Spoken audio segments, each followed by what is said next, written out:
What are modifications under the IDEA? This content is for general educational purposes and is not specific legal or medical advice.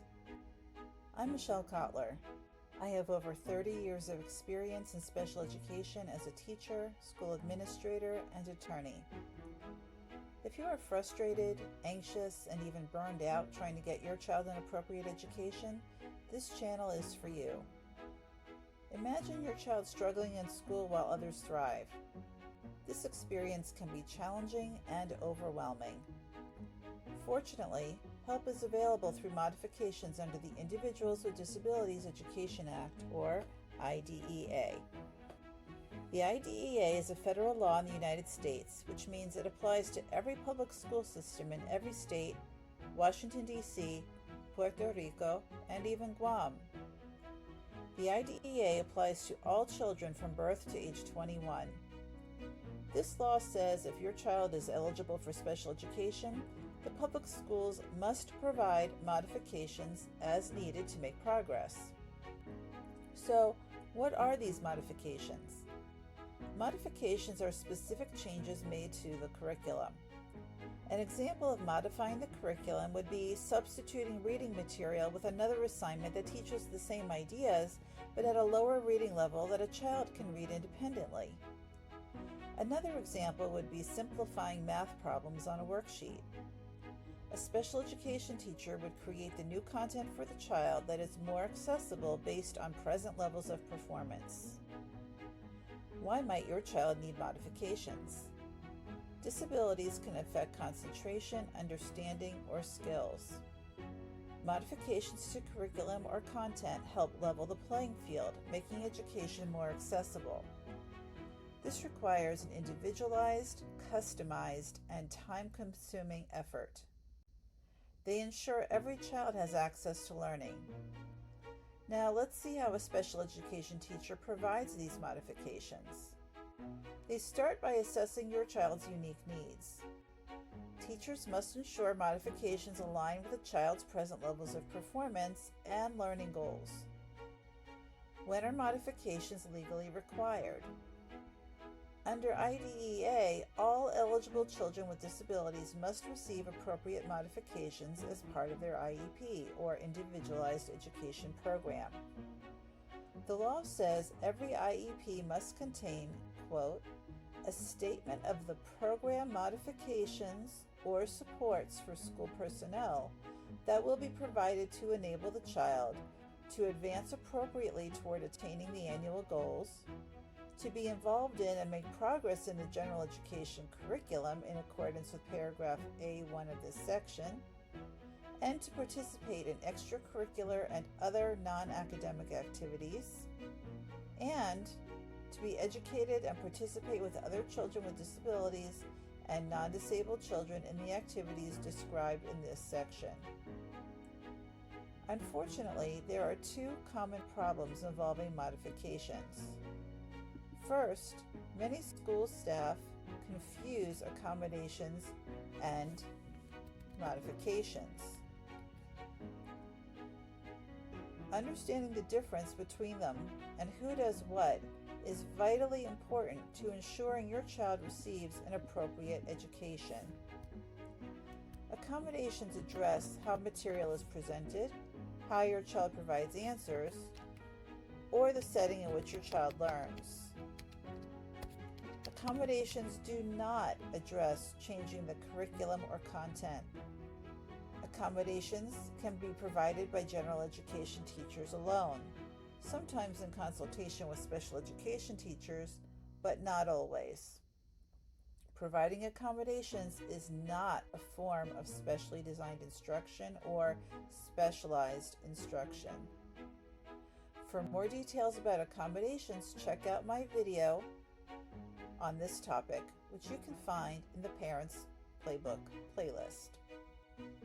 This confusion can result in a situation in which the school thinks its only responsibility is to provide classroom accommodations. It is not. Second, modifying the curriculum is the job of the special education teacher. providing these modifications is the heart of the specialized instruction service that is required for being eligible for an IEP. The special education teacher's job is to modify the material and to deliver the material to the students while providing accommodations. The act of modifying curriculum is a large part of the specialized instruction required by the IDEA. For various reasons, such as the difficulty in recruiting and retaining special educators, underfunding special education budgets, and the pressure to provide curriculum with academic rigor, schools often do not provide the legally required curricular modifications. Schools often do not have enough special education teachers on staff to do the work of modifying curriculum and creating content to meet your child's individualized needs. Because of the time-consuming nature of creating modified material on an individualized basis, the lack of properly trained teachers who have the time to do so has hit crisis proportions.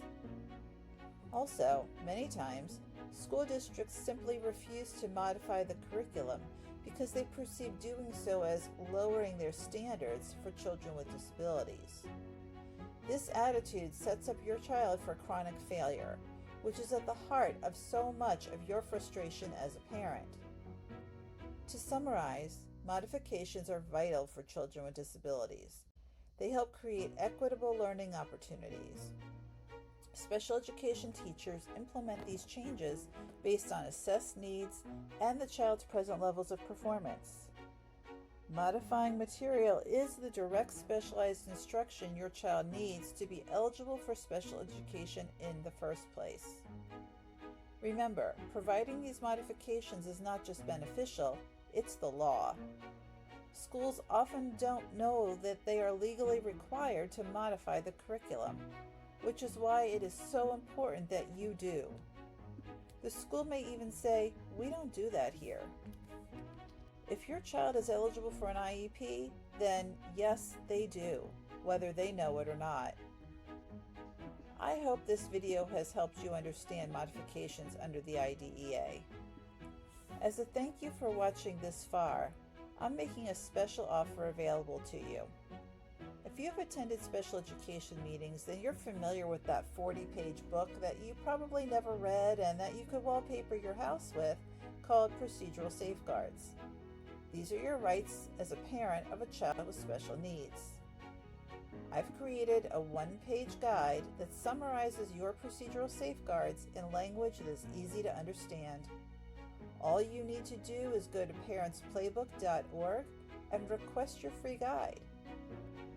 Trying to advocate for your child when the system seems stacked against you is enormously frustrating, especially when everyone else in the room has more knowledge about the system than you do. Every child deserves an education that works. That's why I'm committed to giving you the knowledge and tools to help you make meaningful progress. Your child's future depends on you. Every day you do nothing is another wasted day of education that your child cannot get back. If you are serious about doing whatever it takes to unlock your child's potential, my online masterclass, The Parents Playbook for Special Education Success, will teach you how to advocate for your child like a professional and how to find life-changing help that makes an impact. No more endless searching online and going down rabbit holes trying to figure out what to do. This 10-week online masterclass is the game plan you need in language that's easy to understand, complete with templates, examples, references, videos, and activities. You'll even learn how to take your school district to a due process hearing without a lawyer, step by step, from start to finish. Here's a dirty little secret. I've met parents who've spent between $40,000 and $100,000 on legal fees for due process hearings and lost their cases anyway. Having a lawyer doesn't guarantee a victory, but it does guarantee you'll be substantially poorer at the end of the case. You don't need a lawyer to take your school system to a due process hearing, but you do need to learn how to do it correctly. Transform your frustration into confidence with the Parents Playbook for Special Education Success. Join parents around the country who say, "I wish I had this years ago." The link to the masterclass is in the description below. If you'd like to support my work, kindly consider buying me a coffee. Every penny is truly appreciated and allows me to continue with my mission to help as many parents as possible through this channel. The link is also in the description below. Please like, subscribe, and share this video with other parents who want to help their children. Leave a comment and tell me what special education questions you have so I can make future content to answer them. Thanks for watching, and see you next time.